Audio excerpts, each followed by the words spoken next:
بہت سے نبوی ارشادات سے، یعنی اللہ کے رسول صلی اللہ علیہ وآلہ وسلم کی احادیث اور اقوال سے ایسا معلوم ہوتا ہے کہ یہ اس دجال کو غیر معمولی قسم کی اس کائنات کے سسٹم پر حکمرانی اور قدرت اور کنٹرول حاصل ہوگا۔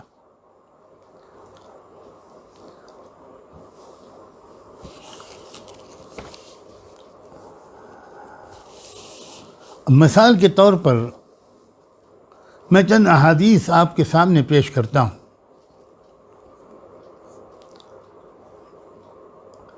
یہ بتاتے ہوئے کہ بہت کم وقت میں 40 دن کے اندر اندر پوری دنیا کے ایک ایک بستی اور ایک ایک گاؤں تک اس کا پہنچنا ہو جائے گا۔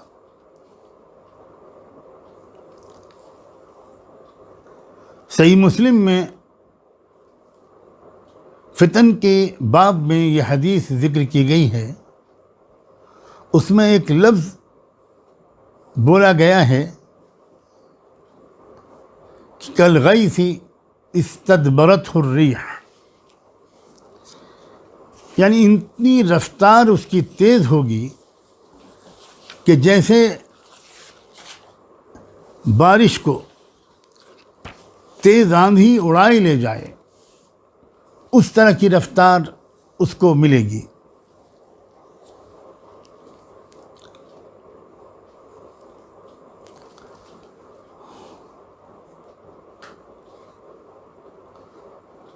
پھر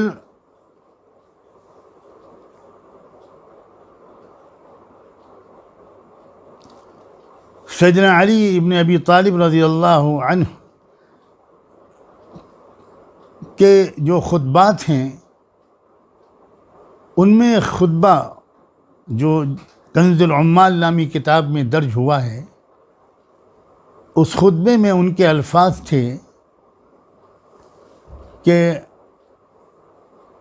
ینادی بصوت یسمعہ او یسمعہ بہ ما بین الخافقین، یعنی ینادی بصوت لہ یسمع بہ ما بین الخافقین، یعنی پوری کرۂ ارض میں دور دور تک اس کی آواز پہنچے گی، جو بات وہ کہے گا پوری دنیا میں اس کی آواز پہنچے گی اور بات سنی جائے گی، یعنی مسافتیں، فاصلے سمٹ جائیں گے، اس کے سفر کے اعتبار سے بھی اور اس کی آواز کی رسائی کے اعتبار سے بھی۔ مشرق و مغرب کے درمیان ایک طرح سے جسے کہتے ہیں کہ زمین بالکل لپیٹ دی جائے گی، فاصلے سمیٹ دیے جائیں گے۔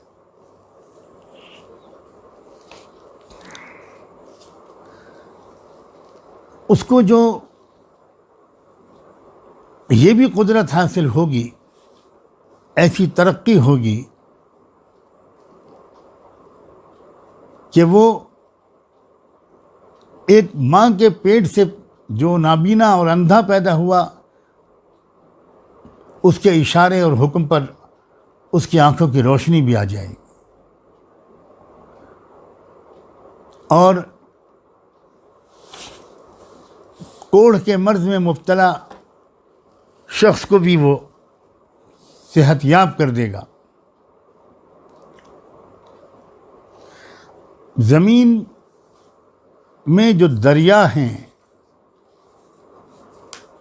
جو سینچائی کا نظام ہے، احادیث سے معلوم ہوتا ہے کہ اس پر بھی اس کا مکمل کنٹرول حاصل ہو جائے۔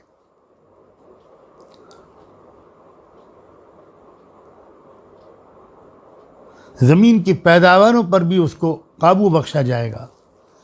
یہ سب وہ صحیح احادیث ہیں جن کی طرف میں اشارہ کر رہا ہوں، جو حدیث کی مستند کتابوں میں آئی ہیں۔ یہ جو روایت ہے کہ سخرت لہ انہار الارض وثمارها،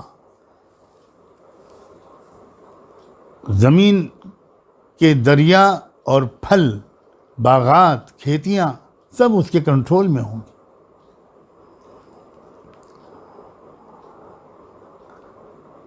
مجمع الزوائد جو علامہ ہیثمی کی مرتب کی ہوئی حدیث کی کتاب ہے، اس میں یہ روایت درج ہوئی ہے،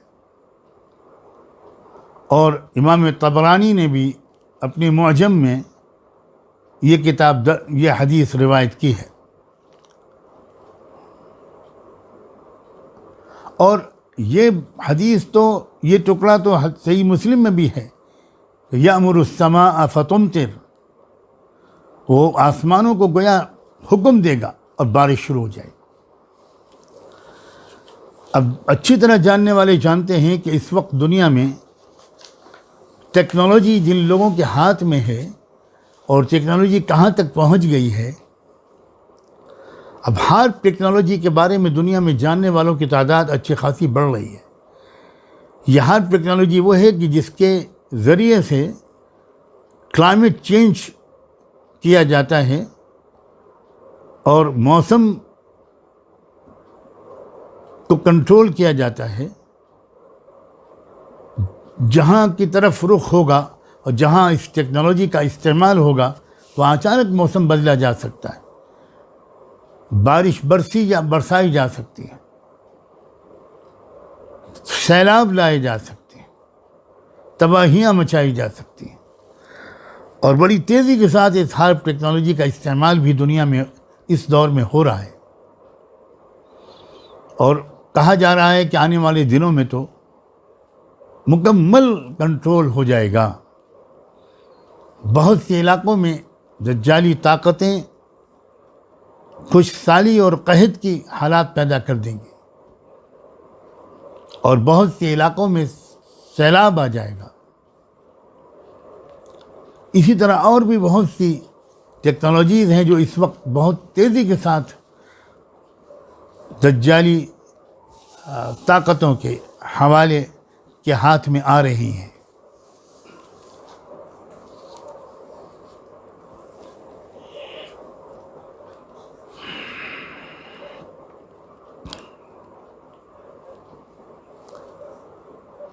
جو دنیا کے مختلف علاقوں میں زمین کے اندر معدنیات ہیں، یعنی حدیث میں تو اس ایسے الفاظ استعمال کرتے تھے اللہ کے رسول صلی اللہ علیہ وآلہ وسلم کہ اس زمانے کے لوگوں کو بھی سمجھنے میں دقت نہ ہو، اور الفاظ اس کو سامنے رکھ کر ہم ان احادیث کا مطلب شاید بہتر طریقے پر سمجھ سکتے ہیں۔ اس میں اسلاف و اکابر کی کوئی توہین نہیں ہے۔ قرآن مجید کے بارے میں تو یہ بات سب جانتے ہیں کہ وہ لا تنقضی عجائبہ ولا تبلی جدتہ، کہ اس کے عجیب غریب مضامین کھلتے چلے جائیں گے اور اس کا نیاپن کبھی پرانا نہیں ہوگا۔ اور قرآن مجید نے تو ایک آیت میں یہ تک اشارہ کر دیا ہے کہ وَلَمَّا يَأْتِهِمْ تَأْوِيلُهُ، کہ ابھی میرے اس بات کا پورا مفہوم لوگوں کے سامنے نہیں آیا۔ یہ اشارہ ہے کہ ابھی نہیں آیا، آئندہ آئے گا۔ ہم اس دور میں بلا شبہ بہتر طریقے پر سمجھ سکتے ہیں سورہ کہف اور دجال کے رشتے کو، دجال اور فتنہ دجال کی حقیقت کو، اور اس لیے ہماری بہت بڑی ذمہ داری ہے کہ ہم اس موضوع پر بہت گہرائی، بہت محنت، مگر بہت احتیاط کے ساتھ غور و فکر کریں۔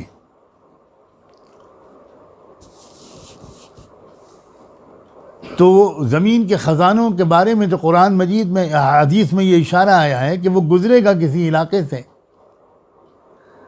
اور حکم دے گا اخرجی کنوزک۔ کیا مطلب حکم دے گا اخرجی کنوزک، اپنے خزانے نکالو،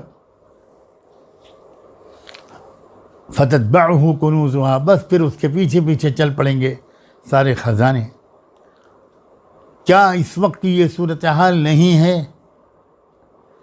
کہ پوری دنیا میں جہاں جہاں جس زمین میں جو اندر چیزیں موجود ہیں اس ملک کے باشندوں کا اس پر کوئی حق اور اختیار نہیں ہے. اس کو کنٹرول کرنے والی وہی طاقتیں ہیں جن کو اب کم سے کم ہم کو دجالی طاقتیں کہنے میں کوئی ہچکچاہٹ نہیں ہونی چاہیے. افریقی ممالک آزاد ہو گئے. کتنے افریقی ممالک 60s میں اور اس کے آس پاس آزاد ہوئے؟ زمبابوے ہو، زامبیا ہو، کانگو ہو، ساؤتھ افریقہ ہو. خود ہمارے ملک میں بعض علاقوں میں زبردست خزانے دفن ہیں، زبردست خزانے دفن ہیں. اتنی قیمتی معدنیات ہیں کہ ایک صوبے کے اندر کہ اگر وہ برآمد ہوں اور ہمارے ملک کی ترقی کے لیے استعمال ہوں تو ہمارے کئی 100 سال کی ہماری معاشیات بہتر ہو جائیں. لیکن وہ افریقی ممالک ہوں یا مڈل ایسٹ ہو یا ہمارا ملک ہو، ان تمام خزانوں پر دجالی طاقتوں کی ملکیت والی ملٹی نیشنل کمپنیوں کا قبضہ ہے.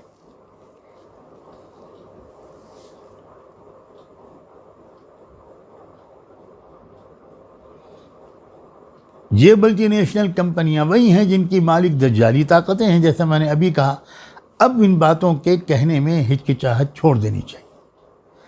ہمارے لوگوں کے کان میں بار بار یہ الفاظ پڑھنے چاہیے اور وہ دور حاضر کی حقیقتوں اور چیلنجز کو صحیح پرسپیکٹو میں ان کو سمجھنا چاہیے.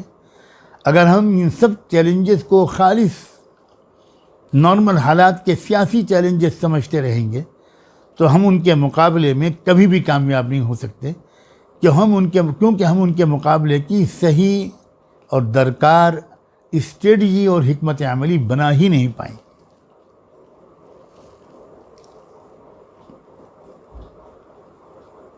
ایک ملک اور ہے دنیا کا بہت غریب ملک، ہمارے ملک کے پڑوس میں ہے وہ. وہاں بھی کہا جاتا ہے کہ عدیم المثال اور بے نظیر وہاں خزانے موجود ہیں، جو دنیا میں کہیں نہیں ہے وہاں موجود ہے. مگر ایسا معلوم ہوتا ہے اور صحیح علم اللہ کے پاس ہے کہ اس ملک کے غریب اور آج کل کے معیار کے لحاظ سے ان پڑھ یا کم پڑھے لکھے لوگ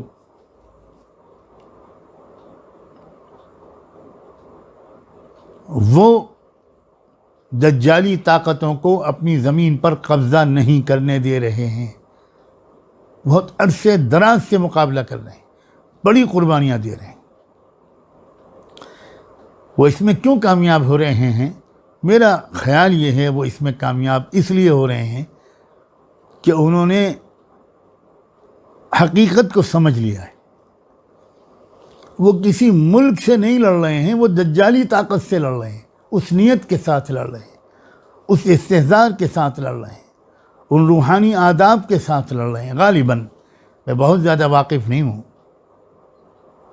لیکن جتنے بھی عام طور پر لوگ واقف ہوتے ہیں اتنے ہی واقفیت کی بنیاد پر یہ بات کہنے کی ہمت کر رہا ہوں، مگر اس ڈسکلیمر کے ساتھ کہ اصل میں تو اللہ حقیقت حال کو جانتا ہے.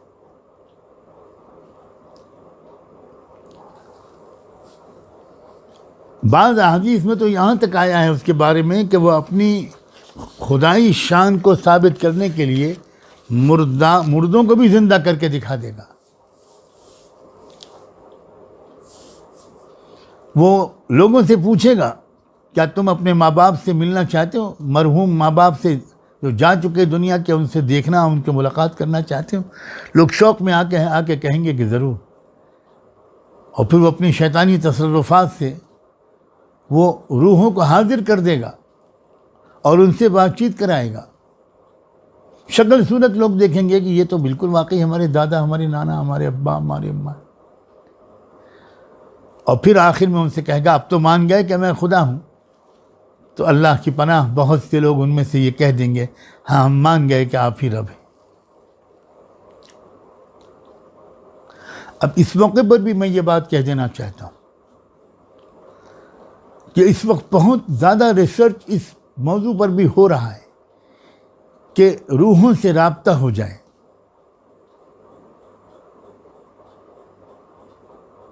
اس پر بہت مادی ریسرچ ہو رہا ہے اور پوری طاقت لگائی جا رہی ہے، اور اس میں ایک حد تک کچھ کامیابی کی بھی خبریں آتی ہیں. یہ سب ہوگا اور ابھی اور بھی ہوگا. اگر ہمیں کچھ نہ بتایا ہوتا محمد الرسول اللہ صلی اللہ علیہ وسلم نے معاذ اللہ، تو شاید ہمارے لیے دھوکے میں آ جانے کا کچھ جواز تھا. مگر اب جب کہ اللہ کے رسول صلی اللہ علیہ وسلم سب کچھ بتا کے گئے ہیں، ہمیں اچھی طرح ذہن میں رکھنا چاہیے کہ یہ ٹیکنالوجی ترقی کرتے کرتے جہاں تک بھی پہنچ جائے، ہمیں اس ٹیکنالوجی کی بنیاد پر دنیا بھر کو قابو میں کر لینے والے شخص کو اپنا خدا نہیں ماننا ہے. اور یہ امتحان آسان نہیں ہوگا. خداوندی کرشمے دکھائے گا، خدا کے کرشمے دکھائے گا. لوگ تو معمولی پیر صاحب کی کرامات دیکھ کر ان کے سامنے سجدہ کرنے لگتے ہیں. کسی جوگی کی شعبدے بازی کو دیکھ کر شک میں مبتلا ہو جاتے ہیں.